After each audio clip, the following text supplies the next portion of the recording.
আপনাদের জন্য বছর শেষে একটা গিফট করে দিতে চাই। এটা সাদরে গ্রহণ করবেন। আমার অফিসিয়ালি অনুমতি নিয়েছে। আমারও ভালো লাগছে যে বছর শেষে আমাদের এভাবে মূল্যায়ন করছে। এর জন্য কোমলমতি বাচ্চাদের ধন্যবাদ এবং সম্মানিত অভিভাবকদের ধন্যবাদ যে আমাদেরকে মনে রেখেছে। সবাইকে ধন্যবাদ। আপনারা একটু ওই প্রসেসিংটা করেন কীভাবে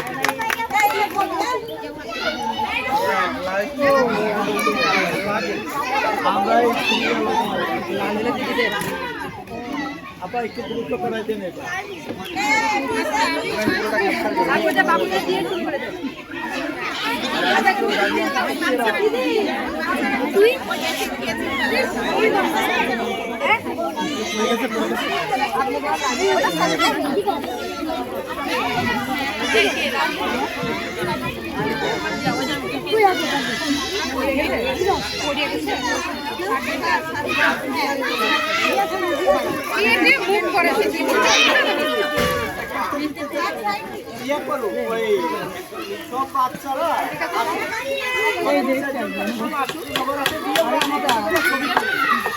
ভালো